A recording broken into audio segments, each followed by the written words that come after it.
Before I start reading, I just wish to point out that the episode numbers continue in an unbroken numerical order. So the first episode in Volume 2 is 141.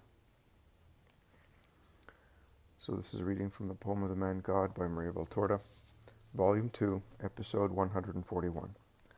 Instruction to the Disciples while going towards Arimathea, 19th of April, 1945. My Lord, what shall we do with this man? Peter asks Jesus, pointing at a man whose name is Joseph, and who has been following them since they left Emmaus. Joseph is now listening to the two sons of Alphaeus and to Simon, who are paying particular attention to him. I have told you, he is coming with us as far as Galilee. And then he will be staying with us. You will see that that is what is going to happen. Is he going to be a disciple too, with that foul story about him? Are you a Pharisee too? Not me, but I think that the Pharisees are too keen on keeping an eye on us, and they will cause us trouble if they see him with us. That is what you mean. So we should allow a son of Abraham to be plunged into grief because we're afraid of being annoyed. No, Simon, Peter, it is a soul that can be lost or saved according to how its deep wound is healed. But are we not your disciples? Jesus looks at Peter and smiles sweetly. He then says, One day, many months ago, I said to you, many more will come.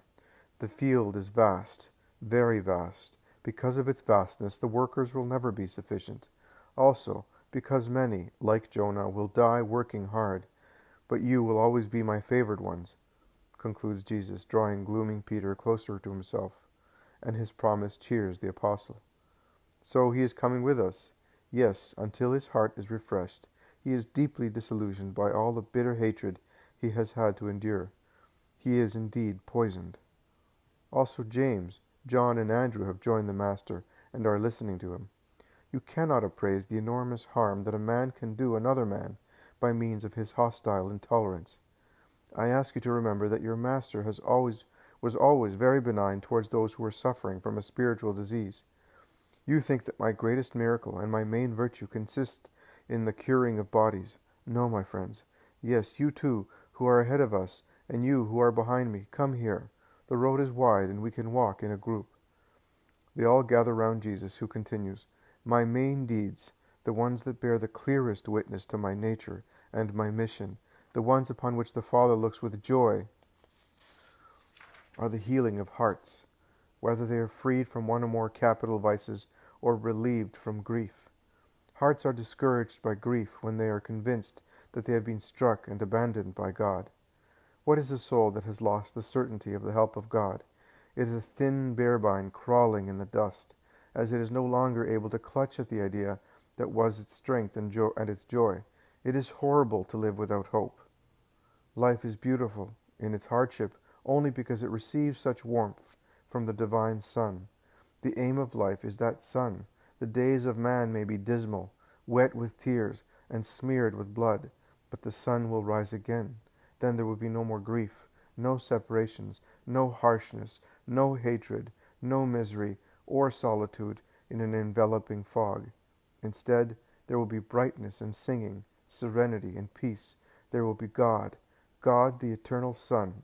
See how gloomy the earth is when there is an eclipse?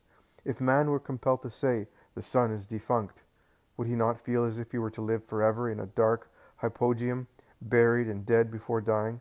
But man knows that behind the planet that hides the sun and makes the world look dismal, there is still God's bright sun, and the thought of being united to God during life is like that. If men hurt, steal, calumniate, God cures, grants, justifies, and he does so in full measure. Men may say, God has rejected you, but a confident soul must think, God is just and good. He knows all reasons and is benign. He is more benign than the most benign of men. He is infinitely so.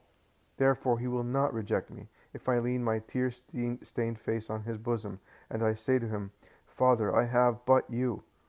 Your son is in anguish and depressed. Give me your peace. I have been sent by God to gather those whom man has upset and Satan has overwhelmed, and I save them. That is really my work. A miracle in a body is a manifestation of divine power. The redemption of souls is the work of Jesus Christ, the Savior and Redeemer. I think, and I am not mistaken, that those who have been rehabilitated by me in the eyes of God and in their own will be my faithful disciples, the ones who with greater strength will be able to lead crowds of people to God, saying, Are you sinners? So am I. Are you depressed? So am I. Are you desperate? So was I. And yet you can see that the Messiah had mercy on my spiritual distress. He wanted me to be his priest, because he is mercy, and he wants the world to be convinced of that. And no man is more suitable to convince than he who has experienced such mercy in himself. Now I will put them on par with my friends, and with those who have worshipped me since I was born. That is, I will associate them with you, and with the shepherds. Nay, I will set them alongside the shepherds, with those who have been cured, with those who without any special election, like you 12, have followed my way, and will follow it as long as they live. Isaac is near Arimathea, as requested by our friend Joseph. I will take Isaac with me, so that he may join Timoneus when the latter arrives. You may join them, Joseph, if you think that there is peace in me, and a purpose for a whole life. They will be good brothers to you. Oh, my comfort! It is exactly as you say. My deep wounds, both as a man and as a believer, are being cured very quickly. I have been with you 3 days, and I feel that what was my torture only 3 days ago is a dream that is fading away.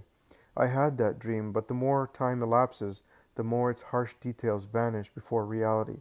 During the past nights, I have pondered over things. I have good relatives at Joppa. He was the involuntary cause of my trouble, because it was through him that I met that woman, and that will tell you whether we were in a position to know whose daughter she was. True, she may have been the daughter of my father's first wife, but he was not the father. Her name was different, and she came from far away. She became acquainted with my relatives through business transactions, and that is how I met her. My relative was very fond of my business. I am going to make him an offer. The business would come to an end without a master. I am sure he will buy it, also because thereby he will not feel remorse for the trouble he caused me. I will then be self-sufficient, and I will be able to follow you without any worry. I only ask you to grant me that man Isaac you mentioned. I only ask you to grant me that man Isaac you mentioned. I am afraid of being all alone with my thoughts. They are still too sad. I will let you have Isaac. He is a kind soul. Sorrow has perfected him. He has carried his cross for 30 years. He knows what it means to suffer. In the meantime, we will go ahead, and you will join us at Nazareth. Are we not stopping at Joseph's? Joseph is probably in Jerusalem. The Sanhedrin is very busy. We will find out from Isaac. If he is there, we will take him our peace. If he is not there, we will only stop one night to rest. I am anxious to reach Galilee. There is a mother who is suffering. You must remember that there are people who are keen on distressing her. I want to reassure her.